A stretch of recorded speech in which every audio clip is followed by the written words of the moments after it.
Jones chopper. Jones chopper হচ্ছে commutation D এর মতোই একটা জিনিস, যেখানে কিনা একটা অক্সিলারি এসসিআর মানে থাইরিস্টার কানেক্ট করা থাকে মেন থাইরিস্টারের সাথে। মানে এইটা হচ্ছে কি অক্সিলারি থাইরিস্টার, এটা মেন থাইরিস্টার। এই মেন থাইরিস্টারের সাথে একটা অক্সিলারি থাইরিস্টার কানেক্ট করা থাকে এবং এটা কি করে কমিউটেট করে একে কমিউটেশন সার্কিটে বলা হয়। এটা কি করা হয়, তার মেন থাইরিস্টারটাকে কমিউটেট করে। এবং এই জোন্স চপার বেসিক্যালি ডিসি মোটরের স্পিড কন্ট্রোলের জন্য ব্যবহার করা হয়। এরপর আমরা জোন্স চপারের সার্কিট ডায়াগ্রাম তো দেখতেই পাচ্ছি। তো আমরা ফার্স্টে অপারেশনটা দেখে নেব। অপারেশনটা খুবই সোজা। ফার্স্টে দেখতে পাচ্ছি এখানে একটা ডিসি ভোল্টেজ অ্যাপ্লাই করা হচ্ছে।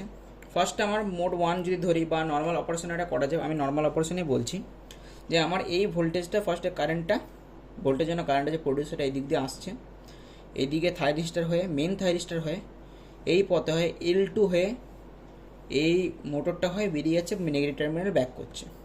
এবং হ্যাঁ, বলে রাখা ভালো যে এই যে ক্যাপাসিটারটা যেটা অ্যাড করা আছে, যেটা কিনা কমিউটেড ক্যাপাসিটার বলা হয় অনেক সময়, সেটা কিনা আগে থেকেই উপর প্লেট পজিটিভলি চার্জ করে থাকে, মানে আপার প্লেট পজিটিভ থাকে এবং ক্যাপাসিটার এরকমই চার্জ থাকে। যাই হোক, আমার কারেন্টটা এদিকে বাড়তে শুরু যাচ্ছে, এদিকে কারেন্টটা এদিকে গিয়ে থাইরিস্টার হয়ে এই L2 হয়ে মোটর হয়ে এদিকে নেগেটিভ টার্মিনালে ব্যাক করছে। যাই হোক, এবং আমার আরেকটা কারেন্ট লুপ দেখতে পাবো, যেহেতু আমার ক্যাপাসিটারটা আপার প্লেট পজিটিভলি চার্জ হয়ে আছে, সেই জন্য এই পজিটিভ কারেন্টটা এদিক থেকে গিয়ে বেরিয়ে এই থাইরিস্টার হয়ে এখানে এসে এই ইন্ডাক্টরটা হয়ে এই ডায়োডের মধ্যে দিয়ে এখানে আসবে। এবং এটা কতক্ষণ আসবে, যতক্ষণে ক্যাপাসিটারটা ফুললি ডিসচার্জ হচ্ছে, মানে টোটাল কারেন্ট এখান দিয়ে লুপটা দিয়ে পাঠিয়ে দিচ্ছে।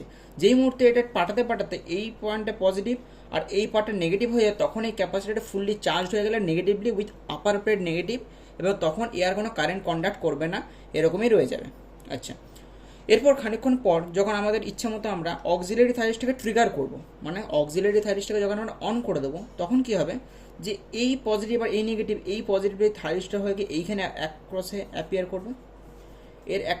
করবে, তার ফলে কী হবে, এটা রিভার্স বায়াস কন্ডিশনে চলে যাবে এবং এটার মধ্যে দিয়ে আর কন্ডাকশন হবে না। তখন আমার কারেন্টটা কীরকম হবে, তখন আমার কারেন্টটা এই দিক দিয়ে গিয়ে ক্যাপাসিটার দিয়ে, তখন ক্যাপাসিটার আবার চার্জ হতে শুরু করবে, উপর প্লেট পজিটিভ এরকম করে প্লাস, এদিকে মাইনাস, কারেন্টটা এদিকে গিয়ে এরকম করে গিয়ে এই লুপটা হয়ে কমপ্লিট করবে, মানে এদিকে গিয়ে এইখানটা দিকে গিয়ে ইন্ডাক্টর হয়ে পুরো লুপটা কমপ্লিট করবে। এবং এই লুপটা ততক্ষণই চলতে থাকবে যতক্ষণ না পর্যন্ত ক্যাপাসিটারটা ফুললি চার্জ হয়ে যাচ্ছে। যেই মুহূর্তে ক্যাপাসিটারটা ফুললি চার্জড হয়ে যাবে, তখন কি হবে, ফুললি চার্জ হয়ে গেলে এর মধ্যে দিয়ে আর কোনো কারেন্ট যাবে না, মানে ক্যাপাসিটারটা ফুললি চার্জ, মানে কি এর ভোল্টেজ আর এর ভোল্টেজ সমান। আর আমরা জানি যে ভোল্টেজ ডিফারেন্স বা পটেন্সিয়াল ডিফারেন্স না থাকলে কখনোই কারেন্ট একবার থেকে ফ্লো হতে পারে না। সেই জন্য আমার এই পটেন্সিয়াল ব্যারিয়ারটা ক্রস করতে পারবে না যখন এটা পজিটিভলি আপার প্লেট চার্জ হয়ে যাবে, মানে কারেন্টটা এখানে এসে দাঁড়িয়ে থাকবে, সোজা কথা, এদিকে যাবে না।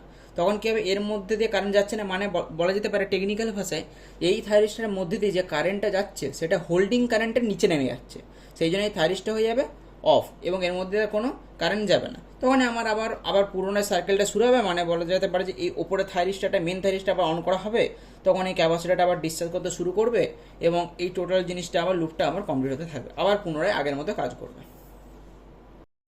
এরপর জোন্স চপারে কিছু ওয়েবফর্ম দিয়ে দেওয়া হলো।